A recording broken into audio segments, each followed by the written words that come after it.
this knowledge, how he read certain...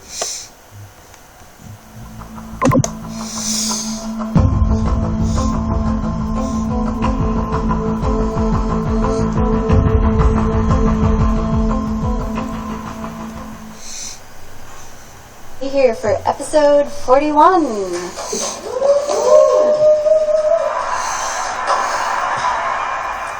So we are going to just get straight into it. We're going to introduce our guest today. His channel is Archaix Simulacrum, the true history of the world with Jason Brashears. Welcome, Jason. Jason with us? I think so. Let's have a look there. No, yes he is. Jason, if you can unmute please, brother. So, The True History of the World is the title that I think I made. Yep, so that's not Jason's title, but I've been watching his videos now for about 6 weeks or so. And I have to say, what he's put together is very, very interesting and mind-blowing, to say the least. And it's interesting how Jason acquired this knowledge, how he read certain books which most people are not privy to. And I feel that way as well with my syncretism. I'm blessed and thankful for the books that I've read, because I don't know how they fell into my lap, but those were the books that I needed to read. And Jason experienced something himself by having access to a library in a place which he may mention, he may divulge himself if he chooses to, but where he was for 20 years he was able to access books which are out of print or have been sequestered by the Smithsonian Institute, always looking out for history, they are, the Jesuits, the Masons, etc. And they go hiding them, and you don't see those books anymore. So they've changed history, and they're doing it every day on Wikipedia. They're just changing things. So welcome, Jason, from Archaix channel. How are you there, brother? So if you could just talk about your findings and basically the fundamentals of what you've discovered and learned in the wonderful library that you had access to, please.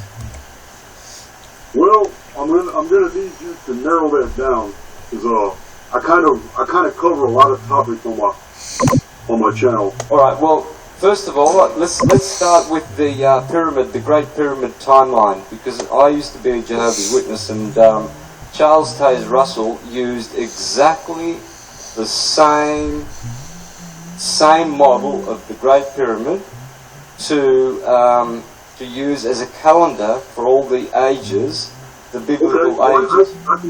I can definitely dive straight into that. Yep. Go for it.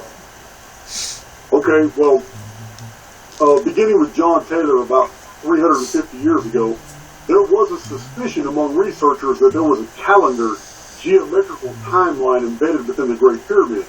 Unfortunately, other researchers picked up on that, like Robert Menzies, who was a genius of his time, and he noticed the correspondences between historical events and measurements in the Great Pyramid. But John Taylor and Robert Menzies' work was carried on by the Astronomer Royal for Scotland named Charles Piazzi Smith. Unfortunately, these geniuses, these brilliant men, did not have two things. One, they didn't have a really accurate chronology of historical events, because no one up until that time had really taken the time to do one outside of a Christian context, which was Archbishop James Ussher. And the dating of Ussher really corrupted a lot of their findings. Their intuition led them to the correct. I can see you right now, Santos. Yep. Nice. I can see you right now. But their intuition led them to the understanding. I can see you too.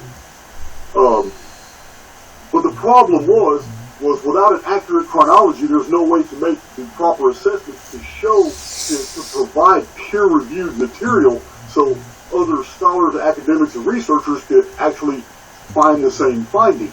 And we didn't have access to an accurate chronology until the 1970s, 1980s, after we were able to review out-of-print books by Emmanuel Velikovsky, who put a lot of the pieces of the puzzle together. So did Velikovsky cited a lot of people for which very few people know about. Hans Bellamy and Hans Boehringer. These men were geniuses. The books they provided are still, you can get them in PDF on Google right now. But they put together, like, when the moon first appeared, and when civilization had completely separated itself between the pre-Selenite, people who were existing in civilizations and matriarchal structures prior to the moon's appearance, and those after the appearance of the moon. This was during a vapor canopy period, and the problem with these pyramid researchers is they didn't have accurate measurements until 1901, when Sir Flinders Petrie, the ultimate Egyptologist, his measurements are absolutely accepted by the scientific community today because he measured every angle, he measured every hypotenuse, everything about the interior and exterior of the Great Pyramid was measured to the thousandth of an inch using steel micrometers that he had access to in 1901. Those measurements were what I used and compared with a new chronology of the world. But even my own chronology was not complete until I had made another series of discoveries about the Phoenix phenomenon, which is an entirely different subject matter. Although it's relative to the Great Pyramid, it's not really relative to what these men were searching for. So Charles Taze Russell did not have access to an accurate chronology, but his intuition led him to understand that he's looking at a geometrical calendar of the past and future. That is what the Great Pyramid, its function is structurally, although it has an engineering function that has nothing to do with this. That's an entirely different subject matter as well. The pyramid is laid out in multiples of 138 in all dimensions. It doesn't matter if you take a distance in linear. A rectilinear distance of the Great Pyramid may be 138 times 16, but if you were to subtract it or multiply it by phi or by pi or curvature equations 5.08, you will find the replications of 138 over and over and over. So that begs us to examine it more closely. What is so important about the number 138 that somebody built a 481-foot tall structure that 10 New York City blocks can fit in and 18 Empire State Buildings can fit in the mass of? What is so important about this number? I believe I have found that, and that is what I have 31 videos concerning the Phoenix phenomenon and what it means for us in 18 more years when it's reinitiated. And I don't want to go off in too many tangents, too many directions, because all of my research has a focus. But in order to entertain one, you pretty much have to entertain the tangents because they're all correlated. Yeah, I was watching a few of your videos before in the last few days. And I watched the one where you showed all of your work. You had them in like three-ring binders, and they're like that thick, right? So yeah, you've done a ton of work and research. Well, I tell people in my videos often that the acquisition of information is not a measure of intellect. It has nothing to do with how smart you are. It has everything to do with the fact that I spent 26 years on a stone floor surrounded by iron bars, and I wasn't going to adopt prison culture as my whole life. I did immerse into prison culture. My body has the scars and tattoos to prove it. I have them all over my body. But at the same time, I was a victim of the contagion of the time. Whatever's going on in prison culture, I had to go along with it too. I had to survive.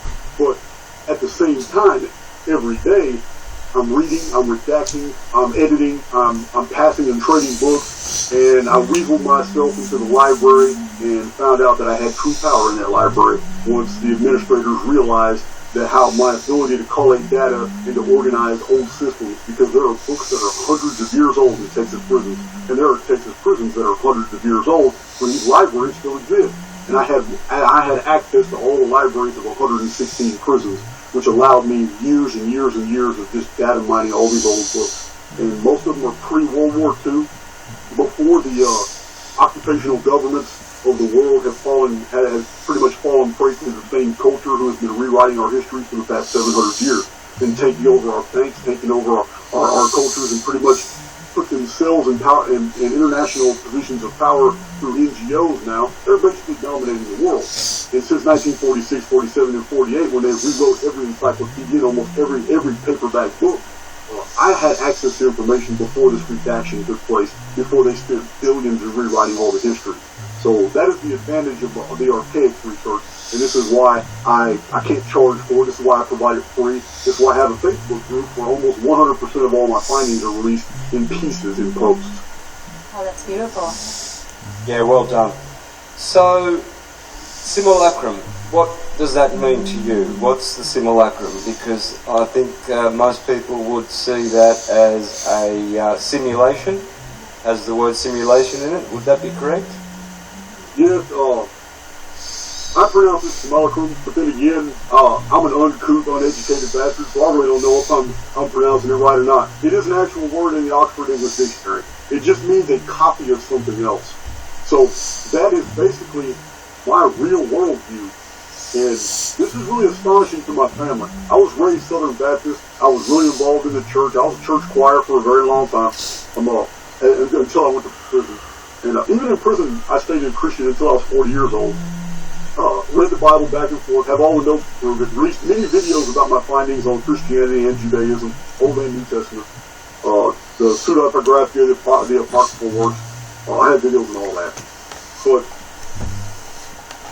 I cannot divorce myself from my findings. If I'm going to make so many discoveries in world history, and I do everything with a calculator, I can't just read history and take notes. I compare everything with everything else I found, and there is absolutely no way our histories are accurate, although we can date them with accuracy from different texts from different hemispheres. I'll give you an example. There are traditions about a 25-year darkness in ancient Mexico and in South America that are found in archaeologists and historians 300 years ago when they were talking to when conquistadors were talking to the Inca, and they were talking to in Tenochtitlan, Mexico City, and they were receiving these stories. They found out it was ubiquitous all around the ancient Americas. It was believed there was a 25-year darkness, and the Inca even had chronological histories going back to a time. When we factor that, we find out the ancient Greeks, the Achaeans of Argos, also knew of the 25-year darkness. Then we find out that researchers in the 17th century were publishing books about that 25-year darkness. And when you put all these together, and W.J. Perry's 500-page book on the year 1687 B.C., his entire book is about that 1 year when every civilization on this planet collapsed. And I don't want to say explain, I don't want to offend people, because as a simulationist, it doesn't matter to me if you buy into the paradigm that we're on some ball going around the sun. That's fine, because the simulation is designed for you to accept that. It doesn't matter if you believe that we live on an absolutely flat plane, because the mathematics is demonstrable, and I can show you that we live on a flat plane. But I can also show you curvature equations all throughout the sky that make you believe the optics are that we are going around a ball in a solar system.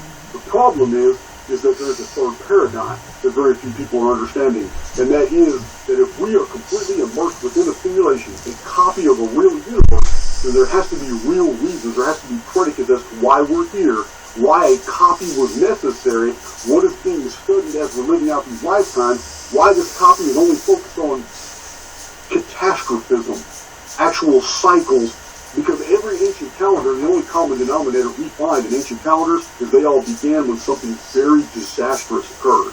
And for that to be the idea behind the study of antiquities and ancient history, then that means that's what the simulation is about. Whoever is running this simulation, I don't believe in aliens. I believe humans. I believe humans are on the outside of the construct, and I believe humans are on the inside of the construct. I believe that there are agents of the simulacrum that are just pure coding and NPCs, and there are actual humans that are here, and they understand that this is a construct, and they're working with the constructors. And the rest of us are just trying to figure it out as we're living these life sims and the development of our immortal souls. So the Great Pyramid dynamics basically encompasses this entire conversation. It has the geodetic, geometrical, algebraic formulas within its dimensions that show that we live both in a construct that is designed to make us believe we live on a world that is hurling through space and one spinning miles an hour with an obliquity of 23.5 degrees at 66,000 miles per hour around the sun. And at 6 months from now, 182.5 days from now, we're supposed to be on the other side of that star, and our axis is still, an obliquity is still going to be 23.5 degrees. And yet, although we have now traveled to the opposite side of the sun, astronomers have still not been able to show a single photograph that demonstrates parallax. There is still no movement between stars. This right here proves to me, and it proved to astronomers in 1891 and 1892 when this was first published, that we are at a fixed location and that the sky is nothing but a moving picture show. That shit's not real. It's never been real. It's just, it's the simulacrum. It is a copy. Yep. And it doesn't offend me that I'm in it. Because I know it now has focus. I understand its focus.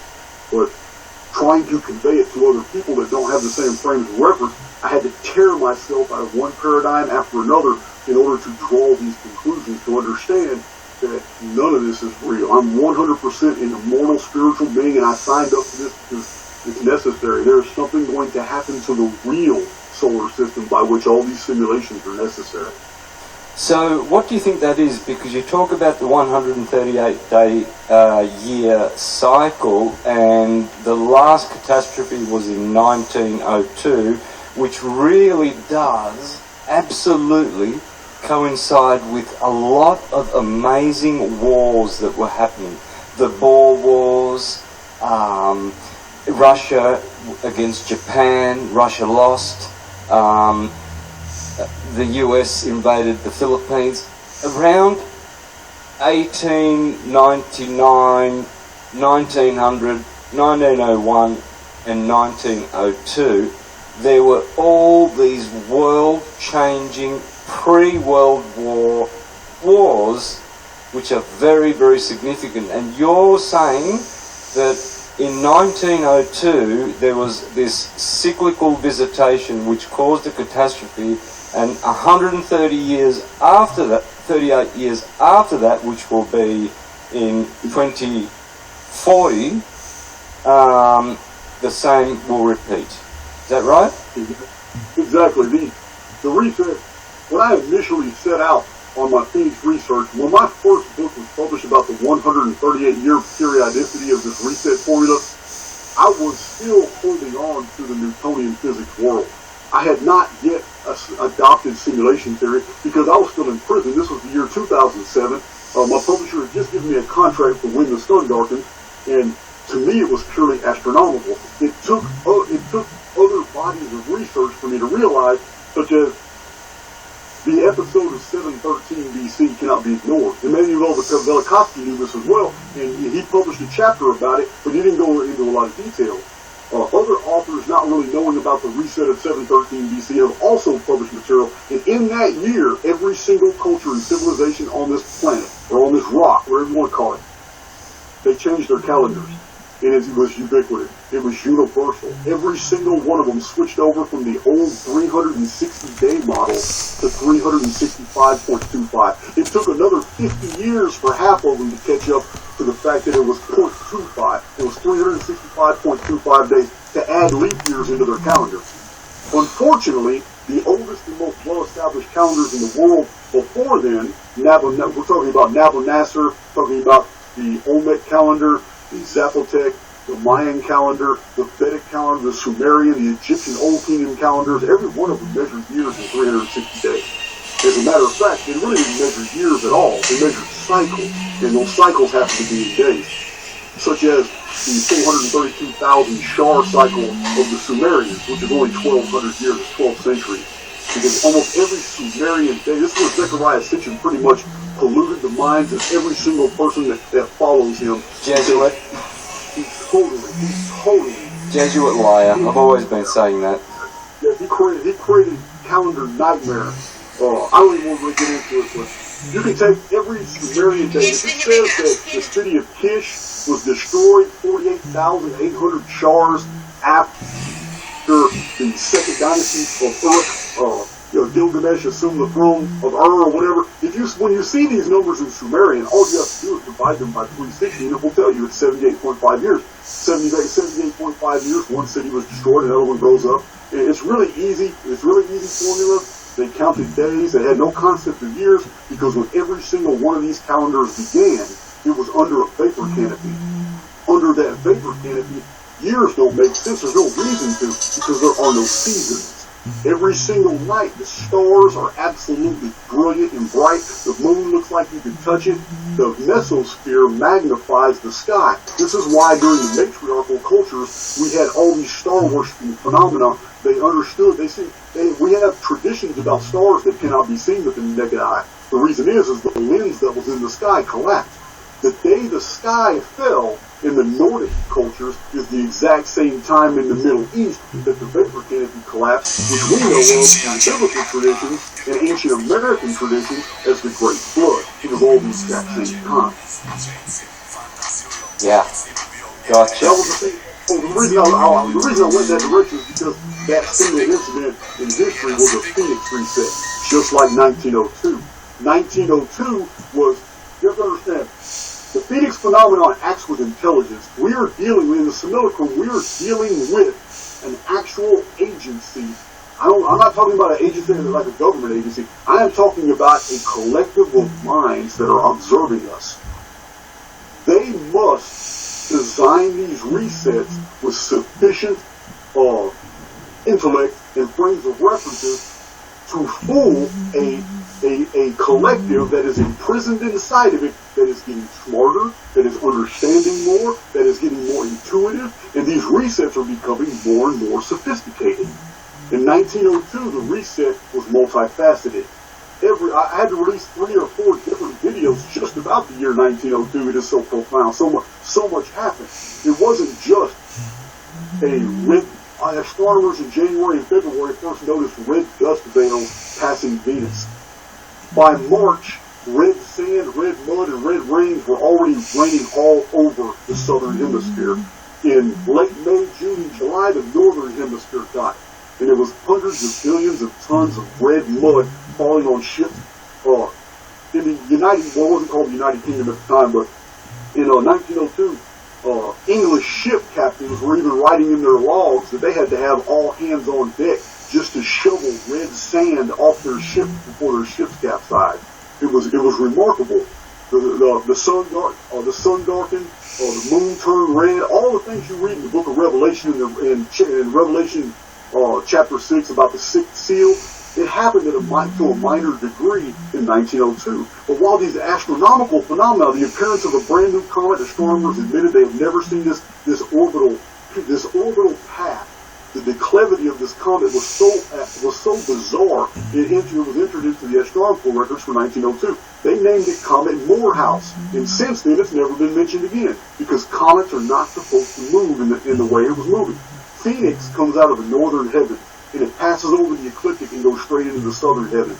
And the reason is because it's not on Sol's ecliptic. It's on the same belt that all the planets move around on. All that light show that we see. Because the simulacrum has to have evidence of another star, a dark star, a compressed or frozen star. These are all actual astronomical terms. I'm not making these up. Anybody can Google frozen stars and you will find that astrophysicists have known about them for over a century. They are stars that have grown so cold their outer shells now pull in more light photons than escape. And because of this, they cannot be seen with the naked eye. They can only be seen with ultraviolet lenses or telescopes. We have one that is very, very close to our system, and this is where the Nemesis X object catapults back and forth, Phoenix catapults back and forth, the dark satellite, which I'm about to release a video on because I've always avoided the dark satellite. It is the one object in the sky that I have not released a lot of data on, but I'm always promising to do it. I'm about to real soon. But Phoenix, Nemesis X object, and ourselves. Our own world is an intruder world. Now I'm speaking not from the physical standpoint, I'm talking about inside the simulacrum. Because none of this is real, this is all computer programmed. So when I'm talking about planets and moons and comets and all that, I'm talking about what was programmed for us to believe as comets and planets and moons. Yep. They're not actually there. And we know this. We know this easily by the simple fact that there are many clues in the simulacrum that an intelligent observer can pick up on. They're designed that way. One of them is the fact that our moon is actually another world. It's not a lunar body. There's no way an object that size could stay in our orbit. It would crash into it. It's too close to us. Yeah. It's gigantic. Well, that's what I'm entertaining another tangent, which you're going to get a lot out of me if you keep asking me questions. But in 1902, we have a very, very advanced refit, because it wasn't just an astronomical evidence that the Phoenix was approaching it and it made transit and then left the system again. What we had was someone on the outside of the simulacrum had edited in all the changes that they wanted. And they happened in a blink. At the exact same time, over 500 new companies appeared out of nowhere.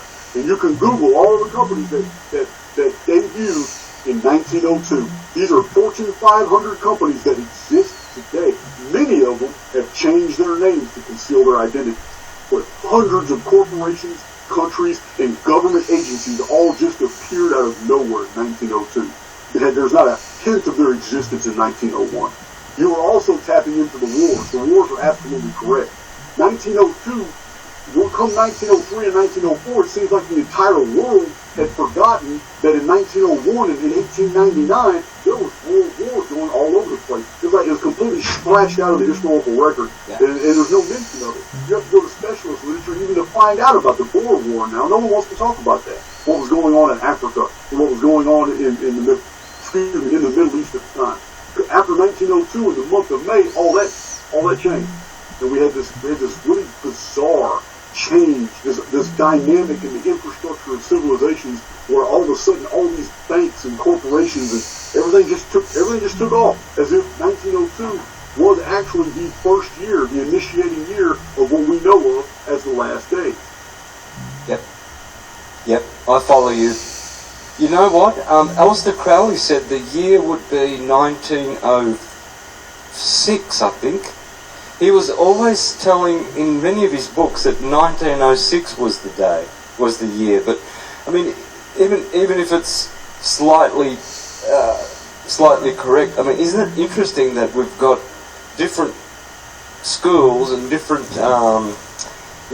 sources for this period of time? You know, it was so hectic. In Russia, the revolutionaries were already starting to cause trouble there with their pogroms back in 1901 and 1902, come to think of it, against Tsar Nicholas. So, yeah. You're right. Yep. Yeah, the Bolsheviks, 1902, the Bolsheviks, they were in power then. It just took them another 13 years to actually take power. Yep.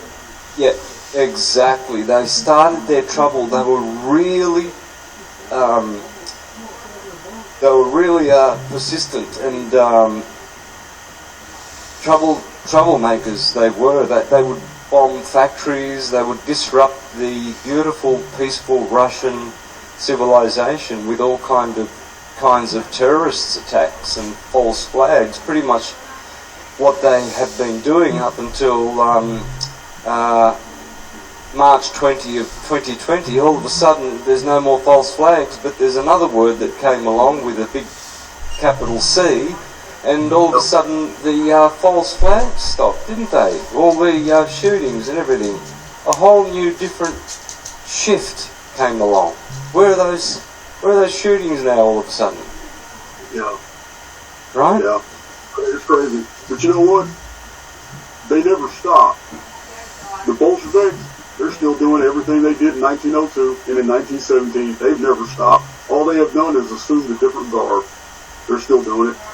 Yeah, I'm glad you recognise it's the Bolsheviks. I always pretty much include them in the top 5, always, of the source of all the trouble on earth.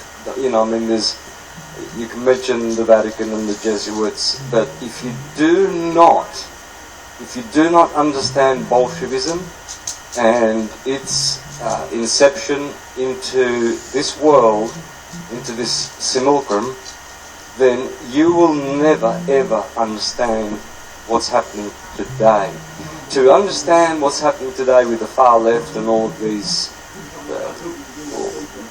other so-called terrorist attacks, you must be well versed in the Bolshevik Revolution and understand all of that.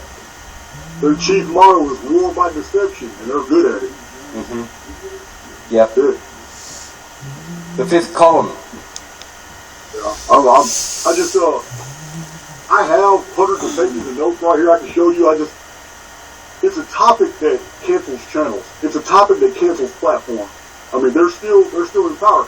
But I did release a video recently about Vladimir Putin and their hatred of the man and why. The history of what he did, well, not him personally, but what the Russian people did and their alliances with America in the past.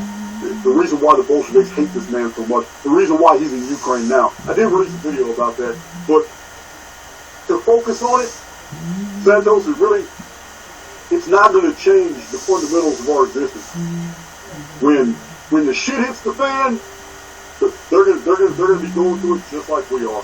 You know what I mean? So I just try not to focus on them because I'm gonna get mad, and when I'm getting mad, I'm gonna end up releasing a video that I'm gonna regret.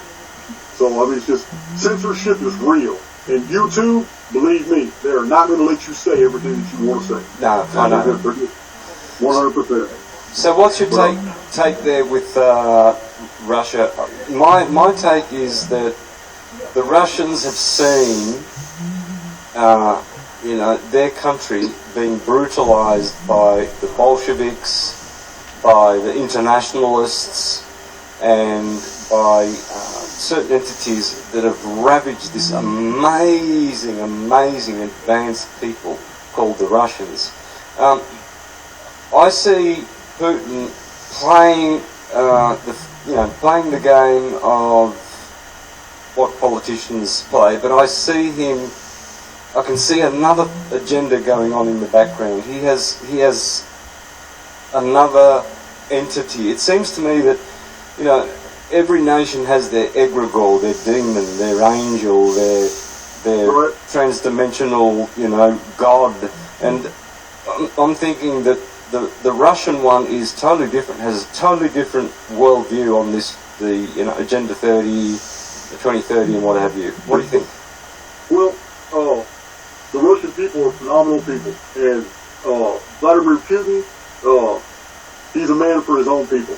But it goes back to the 7th and 8th century, when the Rus, this mighty Viking tribe of people, excellent masterwork, metalsmiths, masterwork people, they were called RUS, the Rus.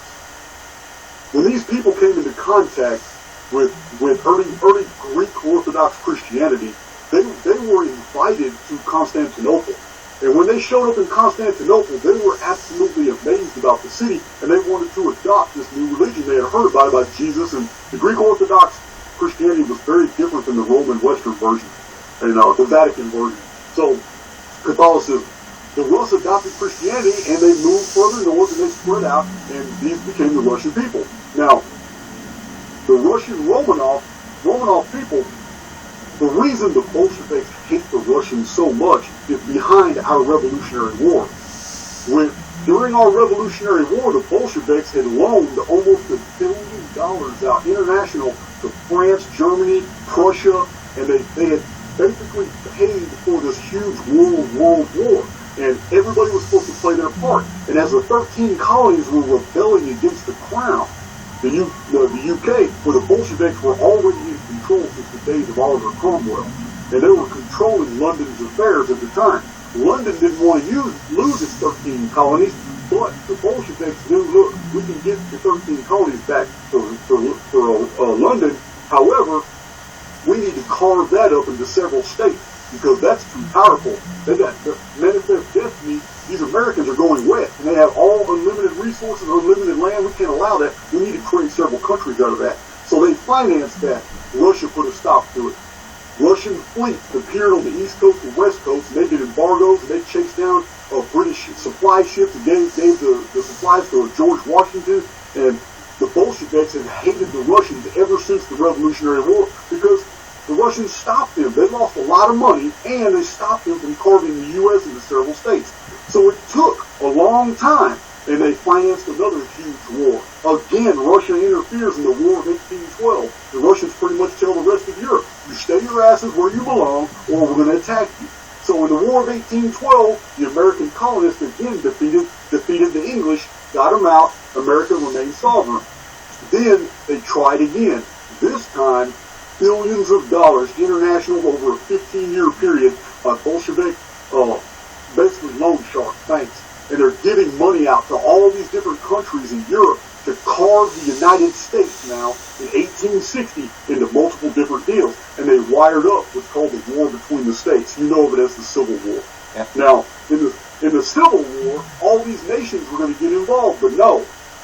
The Christian Russian Empire, the Romanovs, sent fleets on the East Coast and the West Coast, and again, they stopped that shit. And again, the Bolsheviks lost a lot of money because they had given all this money out to build all these armies to make this happen. And still, the Russians were too powerful. So, having lost out 3 or 4 times, the Bolsheviks put a 50-year plan together. And in that 50-year plan, it was to take down the Romanovs, to assassinate the Romanov family, and to do it through democratic funding. They would disguise their socialism as Democrats, and they would enter into Russian politics. And the reason 1% of the people of Russia, these Jewish Democrats, because that's who they were, the Bolsheviks are 100% Jewish. The only reason they were able to do it was because they were financed by banks all over the entire world, which were Jewish owned. And they had this massive amount of funding, so they started buying off everybody in Russia they could, so they could get into the right positions. And it took about 14 to 15 years once they had established the Jewish Democratic Party of Russia. It took them, but the only reason they seized power, you know the story, how they murdered the Romanovs, how Anastasia disappeared. Well, then they turned the Christian Empire of Russia into the USSR.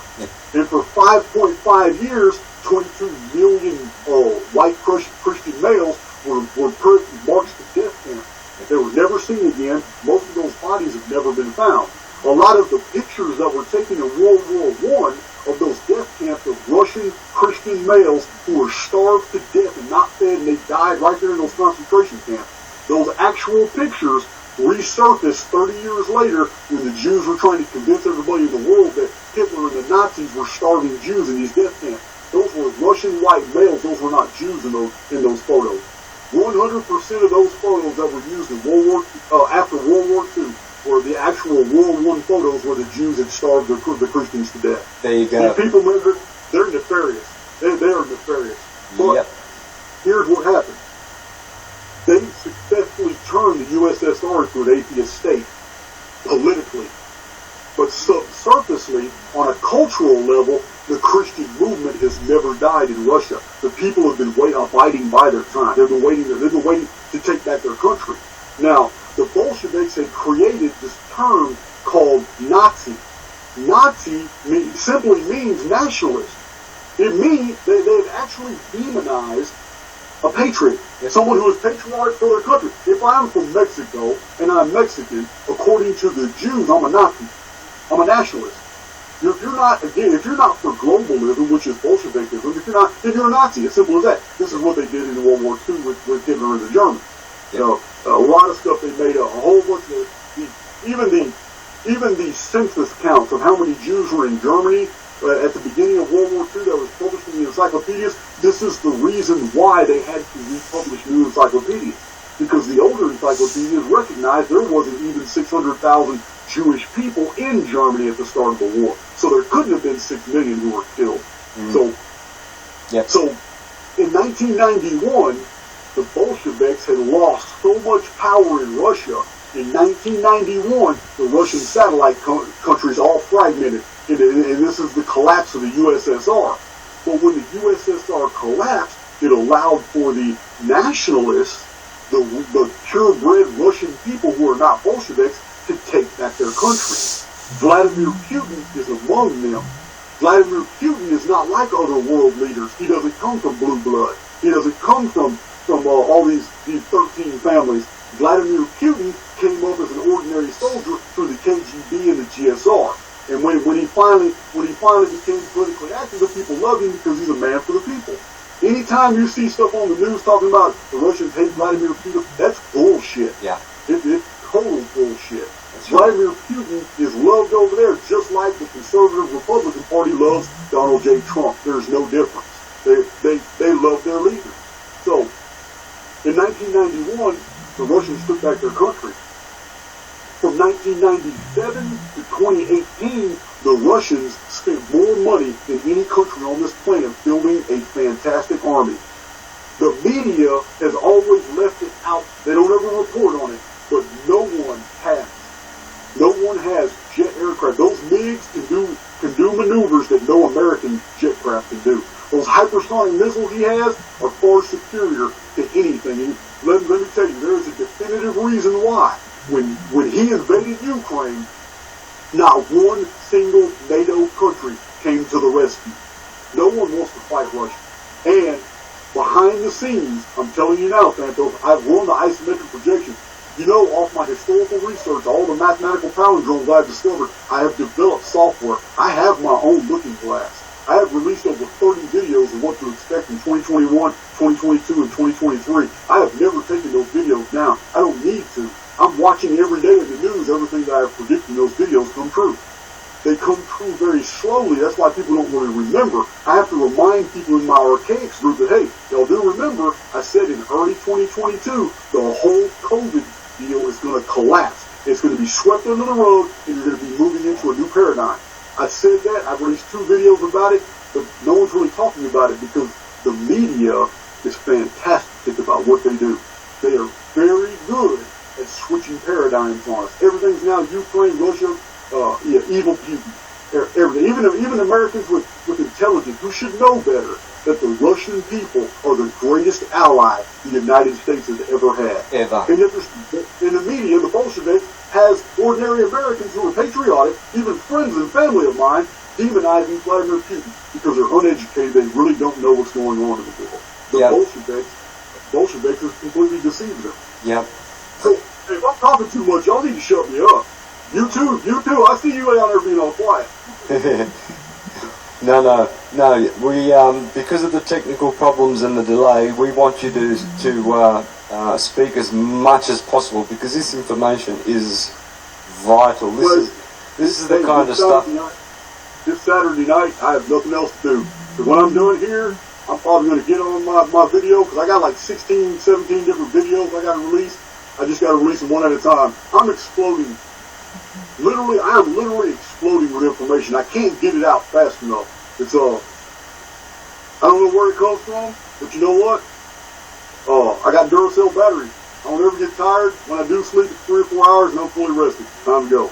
Yeah, look, hats off to you, brother. You've achieved so much since you got out of jail. You've only been out like about 5 years. You've got your you've got your studio set up. You've got your channel. You've worked out how to, do all this media stuff, and you got the word out that you've got tens and tens of videos. Hats off to you, brother. I reckon you've been, like me, you've been spending 16 hours to 18 hours every day, and I have been for the last 11 years since I started my channel. So, listeners, folks, I'm going to upload this onto my Mr. Astrotheology channel as well. So, for all the subscribers there, please go over and support Jason at his YouTube channel, Archaix. Share, because I really believe that Jason has put together all the bits, all the components that we need to understand how these entities, whoever they are, keep resetting our history, changing the history books. And how they do it is very, very interesting. I've always known this. They mix lies with truth. They give you some truth, but they insert lies which make the truth very difficult to uncover. They're very, very cunning. They do not ever leave truth out of their what they divulge. They never do, but they always insert lies. So Jason's work is really, really important, folks. I want to remind you again, please subscribe, share, and get his channel out to as many people as possible. He needs a couple 100,000 subscribers on there, right? So he's only new, and he's got about 4,000 or 5,000 subscribers, but that ain't enough for the content, the good content on his channel. It's just amazing. I want to go in two directions. First of all, we spoke about you know, the Nazis, and that was another world-changing thing. And I know there's a lot of lies being said about that. And then I want to go on to 2040 and what you expect will happen with the new Phoenix. In 18 years, folks, in 18 years, the real big reset is going to happen. So that's 2040. I want to know a bit about that as well. But can we go back? In that as well. Yeah. That's going to be interesting. So, you know, at least it will give us just 18 years to prepare. We can do a lot in that time. Yeah. But let's go back and address the lies of... What lies can you divulge about World War II? What lies? Mm-hmm. Did you say lies? Yeah. Well, World War II was absolutely 100% pre-planned. The whole entire episode was pre. There was nothing sporadic about it. It wasn't like a steady crescendo of building events that eventually led into this international conflict. The money had changed hands and financed all the key players like Japan, Italy. All this had been done as far back as 1929, when the World Banks had decided, look, we need to fund this next war. They're short on funds, because wars cost a lot of money to build a bunch of armaments and tanks and APCs and tanks and bombers and munitions, and it costs a lot of money. So what they had done is they went ahead and they bankrupted the United States of America, and we call that in history the Great Depression. And they funneled all the money out of America with the New Deal, 1935, all our gold, and they financed Italy, Mussolini's army, Japan's army, and the Bolsheviks at the exact same time as they're financing these different countries. France, the UK, everybody's getting their war packages ready. But at the exact same time, they are specifically creating the catalyst in Germany, and the way they did it was Jewish store owners, Jewish bankers, basically all the entrepreneurs were Jewish in Germany. Germans had pretty much lost their companies, lost their factories, lost their positions. There were no more, they couldn't unionize anymore. There was so many new Bolshevik Jewish laws that restricted Germans from making any money. It didn't even become a deal. You can get the microfiche of German newspapers, and it even shows cartoons from 1938 and 39, where it shows German school children walking to school barefoot, while little Jewish kids have brand new shoes, brand new clothes, umbrellas, nice backpacks for their books and all that. And what they had created was this huge rift in society where Germans were dead broke and couldn't pay for anything, but every day they got to watch these Jews have all this money. The Bolsheviks had everything. They had faith, and the only people in Germany that really had any type of life were those in the government. And Hitler was raised in this environment. He was raised in this whole deal. But even Hitler was an agent. Hitler was all for this program. He was 100% on board with this globalist movement that was going on. As a matter of fact, I don't have the evidence to prove it. I don't think anybody has the evidence to prove it. But there was a lot of literature floating around in the 30s and 40s that Adolf Hitler was actually of Rothschild blood. And this has never been confirmed. It was always a suspicion as late as the 40s and 50s, but no one's ever really been able to prove it. They don't know whatever happened to Adolf Hitler, because it's just like the little cartoon that the American media showed when what was the major terrorist name that they went and got? They said they killed him, and then they pushed him off in a coffin over an aircraft carrier in the ocean, so nobody could ever see the body. Osama bin Laden. Okay, Osama bin Laden's body, no one ever saw if he was killed or not. It's the same thing. It's the same thing with Eva Braun and Adolf Hitler. No one knows if they were ever killed or not, because many intelligence agencies in the 1960s were claiming that they had data showing that Hitler and Eva Braun were in Argentina, in South America. So no one really knows. and I don't really want to speculate, but World War II was 100% created. It wasn't predicted. It was forced to happen. And in 1881, in Morals and Dogma, Albert Pike had already wrote the game plan. Anybody today can get a copy because they're still in libraries. But you can get a copy of the Masonic Constitution and the Masonic Bible. It's called Morals and Dogma. It's almost 900 pages. It goes through the first 32 degrees and all the symbolism of Mason, but it does not show anything but a cover page for the 33rd degree. That cover page is just a single symbol. It is a symbol of the Phoenix. I have a video about this, why the Masons have the 33rd degree as the Phoenix. Because it's the end game. That's what Phoenix is. It burns the world so it can be rebuilt. That's what it does. The Phoenix symbol is about reset. And the Masons are already on board. They know the whole foreknowledge. All 32 degrees are, if you look at the symbols of the 32 degrees, they're going all the way to the 13th degree, which is the Royal Arch of Enoch. They are just stages of reset that have gone through world history. The Masons have documented every single one of them. It's a profound research. But I mentioned this in my video called the 33rd, actually it's the 33 degrees, and the cover on the video is the Phoenix. But I explained how the Masonic Constitution and Morals and Dogma. But in Morals and Dogma, Albert Pike published that there would be a World War I, which would collapse the Roman Christian Romanovs. He published that. It can be verified by anybody. He also said a second World War would be initiated soon after that to do away with the power of the Germans. Because the Germans were seen at the time. You understand, Germans aren't just in Germany. The German culture was Prussia and Austria and a lot of Poland too. The German people encompass many different countries. So the difference is just differences in degree. They're not fundamental differences. It's like Americans, and it's like Texans, Mexicans, New Mexicans, and Arizonans. Almost all of us are bilingual. We almost all speak Spanish. We almost all of us speak English. But some of us are from Mexico, some of us are from the United States. It's the same difference with what's going on in Europe with the German culture. So with World War II, we have 100% of Bolshevik design unfolded. And it was to collapse Germany. It did exactly as Albert Pike predicted. And because the first two world wars were they weren't prophesied, they were revealed in 1881 when that book was published, Morals and Dogma. Well, because the first two came to pass exactly the way that they were supposed to, then we need to go ahead and lend credence to the third. Are you guys familiar with what the Third World War was according to the Mason Bible? Yep.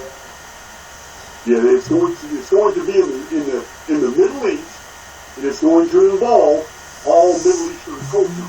I don't know if it involves Israel or not, but I'm pretty sure they're not going to get left out. Yeah, they're going to try and destroy, set the Muslims against the Christians and destroy both of them, and then the true religion will turn up. Right. According to them. Since World War II finally established the New World Order, see, people are all truthers. Sometimes my own truther family really angers me because they assume that, oh man, we got to watch out for they're still trying to put down the New World Order. I'm sorry. The New World Order was finally established in 1946. The Nuremberg trials hung every single person that was going to oppose that New World Order. Yeah. And the rest of them that joined the New World Order were sent to Texas, because in Texas they were denazified and they were introduced to the new space program called NASA, which was nothing but an alliteration of Nazi. It's all a joke. They love to hide things in plain sight. Exactly. NASA is Nazi. And those Nazis, by the way, they were the Nazis who, as Jason just mentioned, they were the ones to agree, because when they were caught, they had a choice. It was simple. We can get you out of here and out of trouble as long as you go with our plan. You must go 100% with our plan, and we'll look after you, or you'll get justice in another way. That's right. That's right. That's it. So everything I'm mentioning right now, Santos, is leading up to Ukraine right now. That's the direction I'm going right now with this World War II. Because once the New World Order was established in 1946, now the Bolsheviks had an entirely different agenda. they're already in control. They already have the League of Nations didn't work for them, so they had to cancel that. League of Nations just wasn't unified. But the United Nations was. And now, through new programs that were popping up like the CFR, the Council on Foreign Relations, and many other NGOs, all these things were put together so they could control these governments. So here is a culture of people that are running the world who do not have an army, but because they own the world banking structure, they have access to every army in the world. So the new agenda after World War II switched. Now they're in control of almost everybody, but there's some problems. One of them is Libya. Libya was a big problem because it refused to have a Rothschild-controlled bank. Vietnam refused to have a Rothschild-controlled bank. North Korea refuses to have a Rothschild-controlled bank. Iran refuses to have a Rothschild-controlled bank. So, Syria, and I believe they have one now. So, when all that conflict began in Syria in the 1970s and 80s, all the Israeli missile strikes and all that BS about, it's all about banks, every bit of it. Gaddafi wanted to print his own money. Same thing. He thought he could do better than JFK. I don't know why, because the world leaders all know the story, even though the American people are dumb and don't really understand what really happened. But JFK had told several people that the next morning he's going to sign Executive Order 1110. And when he signed that, he was going to take the United States away from the Rothschild-controlled banks, and Fort Knox and our mints were going to print American money that was not printed by foreigners. Yeah. Because right now, foreigners print our money. So, in the United States. Kennedy was going to do away with that. He's a United States at the time. Kennedy even made a public statement, and many people have quoted it, it's all over Facebook, about this iniquitous, evil cult of people who are ruling the world, and they're causing wars, and they're financing both sides of wars. He was about to reveal all this. They took him out quick. Yeah. And then when they took JFK out quick, they even had to get rid of his brother later on. Then the Bolsheviks, they're very good at covering their tracks, because as soon as they've done that, then they decide, you know what, we need to get the American people's mind off of this BS, and so and we need to put them on something else. So the first thing they did, they took out 2 black leaders. They took out or started assassinating black civil rights leaders. The reason they wanted to assassinate them is because now they can create racial strife in America, and as long as whites and Hispanics, as long as whites and Asians, as long as whites and African Americans are always going at it, no one's looking at the Bolsheviks. Yeah. Who started and initiated that, and because their mantra has always been true, and they are geniuses at what they do. It's called war by deception. They publicize that openly. That's how powerful they have become. Now, we're going to fast forward all the way up to now. I revealed last year in a series of videos after I used my open software and isometric projective analysis. This is all predicated on what's called date sequence prediction. I don't just tell these things to people, I show in charts how this works. I'm very, very revealing in my videos. And I show so other people can run the same isometric projection. They don't need me to do it. It's real special. And once you know what to look for, it just unfolds. Because this reality we live in is holographic in nature. There are actual nodes. There are years that act like the center of a drop of water. And events like wave ripples go forward and backward in time from that center drop. Once you learn to identify the key events, you can look 7 years in the future to see that events are very similar to 7 years in the past. I'm not just saying 7, I mean 1, 2, 3, 4, 5. Every single ripple is going to have events that are very similar in nature to the corresponding ripple on the other side of the epicentral event. And I show hundreds of examples of this. I have 4 chapters in my published books that demonstrate how the entire ancient world can be shown as ripples in response to time. I even quote Nostradamus in a letter to his own son. This is not in his quatrain. There are, like Cesar Ramadi has published several letters that Nostradamus wrote, and in those letters he even admits, Nostradamus says, man, I use a special kind of divination that involves a pool of water, dropping a drop of water into a pool of water and studying the ripple. That was a key, because he can't see the future through that. What he's explaining is that all those quatrains are arranged isometrically. So once I had that understanding, I learned about Mario Reading's work.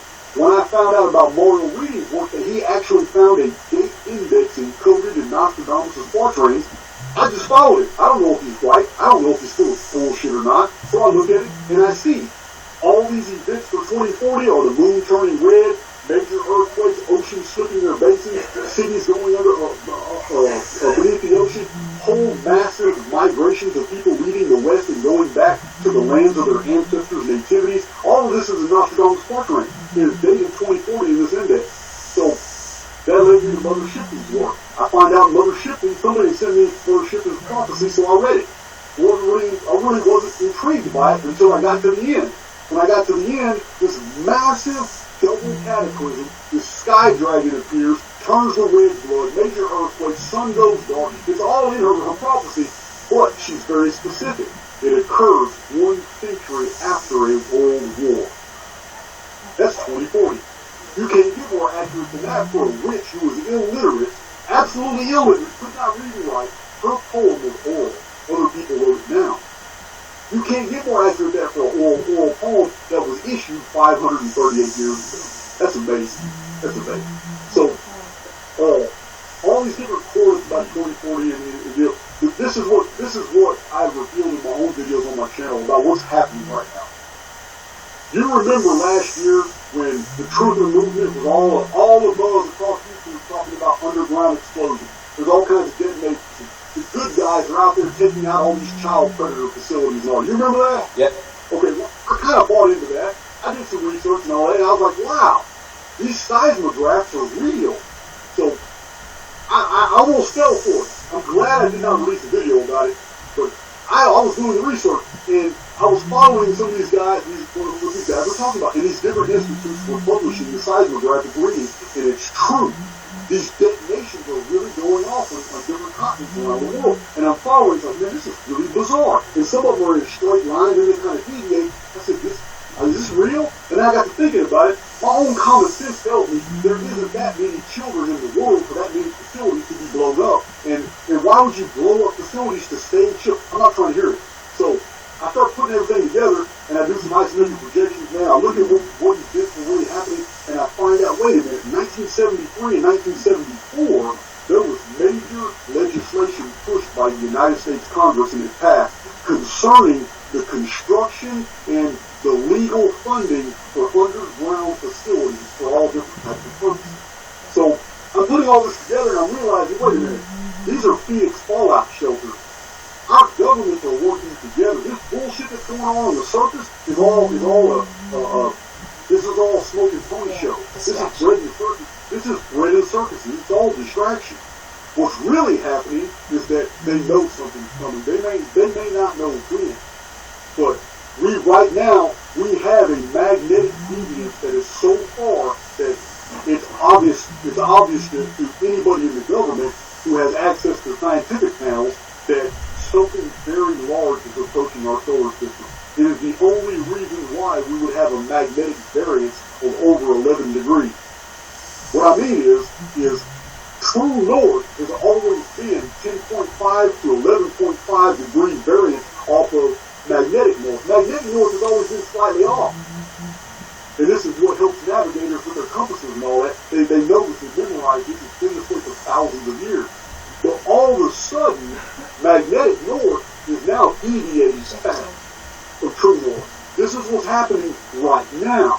Now, in the grand scheme of things, since the last time that we suffered lithospheric displacement in the simulacrum, which is the simulacrum simulating a whole crustal slippage, where oceans actually slip their bases and continents just slip right under oceans. The last time this happened was 3895 BC. Because the 3 pole shifts that have happened since then, we have these exact dates for them. We even have the magnetite regions for when they happen. It's very easy to detect. So those were what are called temporal pole shifts. That is when the magnetosphere has gone so far, the actual true north, the whole world does kind of tilt. But then it's get leveled, people survive, they rebuild, everything's cool, and there's a whole bunch of traditions that are begun that the sun stopped in the sky and wouldn't reverse in degree. So this is what we get with temporal pole shifts. We've had 3 of them in recorded history.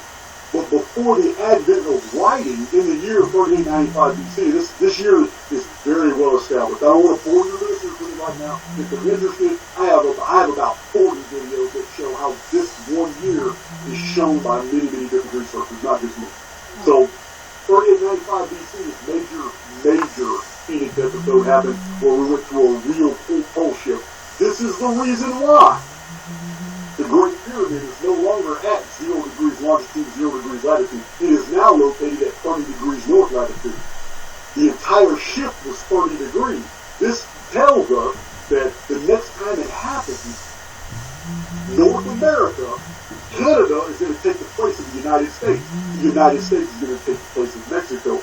Mexico is going to take the place of Central America. South America is getting shoved right into the ice field. That's what's going to happen in this hemisphere. Now, because the Great Pyramid is the total center of turning, northern Egypt to Israel is the pivot of motion. It's the least damage. No tsunamis, no earthquakes, very little damage, almost probably 90% survivability. That area is only going to turn slightly, while the other hemisphere goes. Remember, this is all simulated though. It's not a real world we're living on, but because of our central nervous system, we are experiencing these as sequentially real events. So there's a huge. I started talking about planetary dynamics, and I confused a lot of my listeners. I have a lot of flat Earth listeners, and I got all the respect for the book. Matter of fact, you're not going to miss me on the flat Earth stuff. I got Eric Dubois' research. I got synthetic astronomy. I got Gleason. Is the Earth a globe? I am very well read up on the 1890s, 1900s, and 1920s. All the scientific experiments that show that we are in an absolutely still world. There is nothing happening, and that all movement in the entire cosmos is in the sky. Yeah. It's not down here. It's not down here. So, yeah, absolutely. We have pole shift. We're heading toward a pole shift. And this now, you can leave the scientific part out. You can go straight through just eschatology. The prophecies of the Hopi, the prophecies of the Maya, the prophecies are all throughout Judeo-Christian, the Zoroastrian prophecies. That's where they were all here, was the next pole shift. The next time the Axis Mundi was broken. And we can feel it coming. You feel it coming? Yeah. For 8 years is not a long time for something this dynamic. We have a lot of stuff on Facebook where people are talking about, it's going to happen in 2023, it's going to happen in 2024, it's going to happen in 2025. You know what? I feel hopeful that we have 18 years. Yeah, see, 18 years is not a long time compared to the fact that we're talking about 5,700 years of history, the last time that it happened. Yeah. So, it's not 18 years, it's nothing. The deal is, though, in my isometric analysis, in my use of the Opus algorithm, I have found that there's going to be a very, very artificial apocalypse. I'm talking about something that's going to fool people into believing a real apocalypse is happening, but it's all smoke and mirrors because what's really happening right now, even the truckers, all this stuff makes sense. If you just put it all into perspective, these trucker convoys, they have normalized the sight of seeing truckers. It's not about patriotism and all that. It's about getting all these goods and getting all these people and all these migrant workers showing up on the border who are not appearing in American cities. Where are they going? They're going where the work is needed. All these trucker convoys that are now being seen, I've seen one the other day. Everybody's talking about these patriots come together. No, it's not. They are taking everything they need to these underground facilities. All those explosions, they were clearing out more areas for more levels for these underground facilities. If anybody knows how to build underground facilities, it's the United States of America. And anybody in our military who's ever been to Cheyenne Mountain will tell you that, because that's over 20 cities pancaked on top of each other going underground for where they run the U.S. military, the Marines, the Space Force, NORAD, everything, the entire military engine of the United States can be run from that mountain 6 miles underground. Yeah. One question I have is, with those underground cities, are they built sturdy enough where they won't be affected by the Earth's movement? Okay, Listen, the crust is deep. Our oil companies have drilled so deep, we have found basement rock going for miles, absolutely solid. So, in order to answer this question, I have to call to mind the fact that underground cities are not a thing that are really mysterious. 61 of them have already been found by archaeologists in Turkey alone. And incidentally, what's really coincidental here, but you remember, we live in a hologram, so it's not a coincidence. At the same time that construction began in 1962 for Cheyenne Mountain to build America's underground cities and military, that exact same year, it was an archaeologist found the first city in Turkey that was underground, and it was built by a civilization that could bore through rock. They have air shafts that are designed to trap air for a large population, even if the surface of the world was completely covered in water. It is absolutely genius. You want to Google it? Because I know I don't like using Google for my core information, but to verify things is good. If you Google the underground cities of Turkey, you will find some phenomenal photographs of what they're finding now. They don't know who built them. Yep. All they know is that the first 3 levels have Hittite inscriptions. Yep. Now, what it is Hittite graffiti, which means that these facilities are older than the 19th century BC, because even the Hittites didn't know about the 7 levels below those. Right.